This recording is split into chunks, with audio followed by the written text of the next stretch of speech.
दिनेश कुंवर जी, पूरे घटनाक्रम पे आपकी बातचीत। माइक अनम्यूट कर लीजिएगा सर प्लीज। सबको नमस्कार। और ये चर्चा का जो आज मुद्दा है, इसमें बड़ी स्पष्ट सी एक बात है। अभी आपने कहा कि ना पार्टी का नाम है, ना संगठन, ना गठन।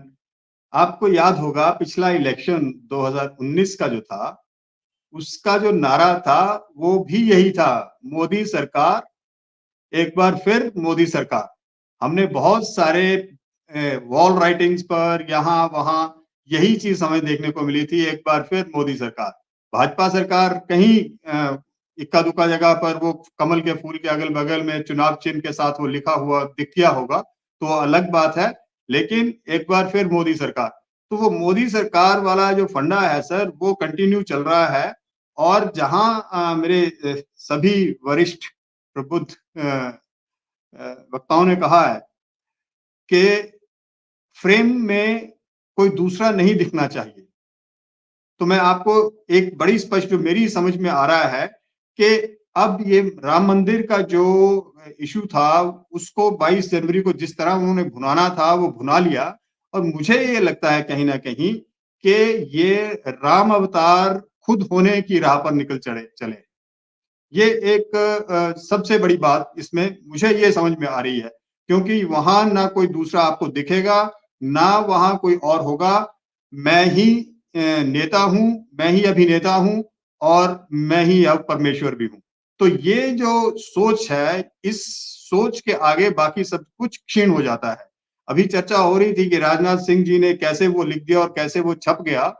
तो मैंने उसको देखा है कि उसमें सिर्फ और सिर्फ राजनाथ सिंह ने कहीं ना कहीं वो एक छोटी सी बात उन्होंने जरूर कही है कि उस वक्त वो राष्ट्रीय युवा मोर्चा के अध्यक्ष थे और उस दौरान उन्होंने वहां पर जाकर सब कुछ देखा था और उसका जो उन्होंने आंकलन किया है वो वहां पर किया है। लेकिन हट फिर के उन्होंने वापस वही बात कह दी है कि राम मंदिर के निर्माण और उसमें प्राण प्रतिष्ठा होने के बाद हम एक नए युग में पदार्पण कर रहे हैं। तो वो नया युग जो है उसके बाद वो सिर्फ मोदी गान उसके बाद शुरू हो जाता है, उसमें कोई राष्ट्रगान नहीं है।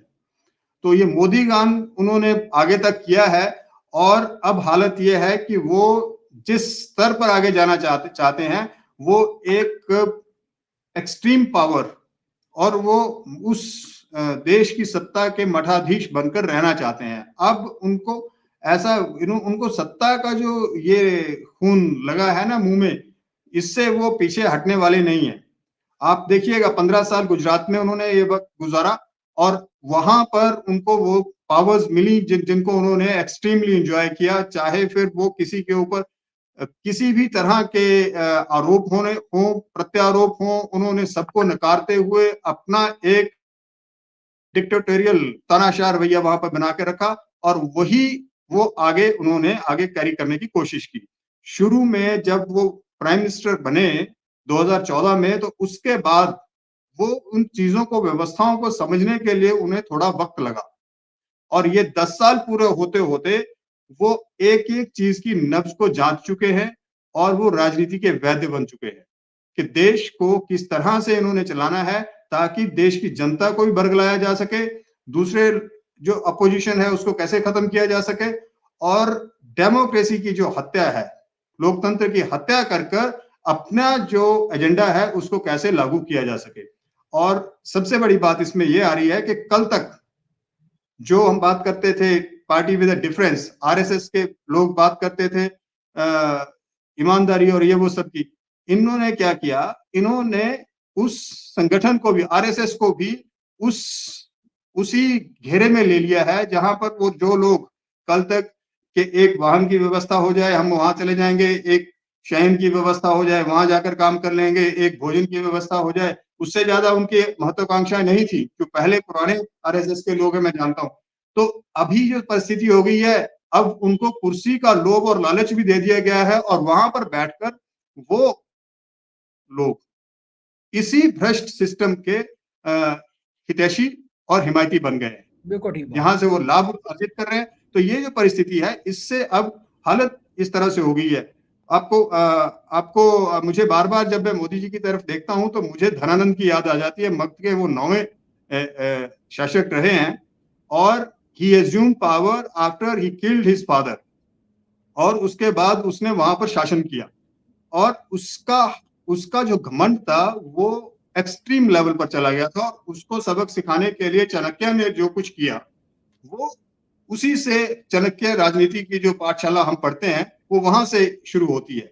लेकिन कुल मिलाकर एक रिफ्लेक्शन मेरे को धनानंद की अभी हमारे मोदी जी में दिखती है।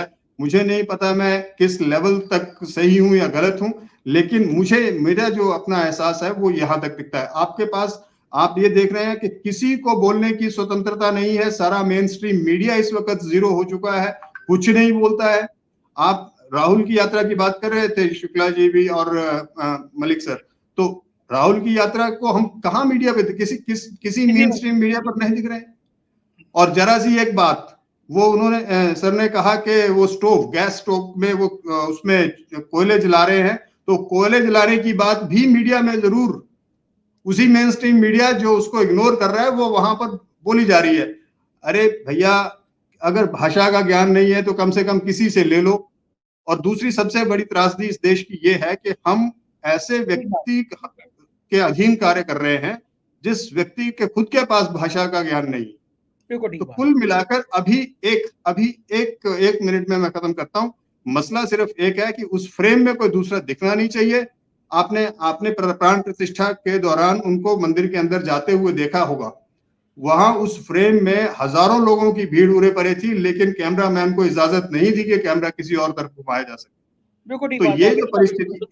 तो ये जो परिस्थितियां हैं सर, ये देश के लिए घातक हैं। बाकी अजय शुक्ला जी से मैं सहमत हूं कि लोग बिल्कुल खिलाफ हैं। आने वाला वक्त विपक्षी दलों का हो सकता है, लेकिन मुझे शंका अभी भी ईवीएम पर है।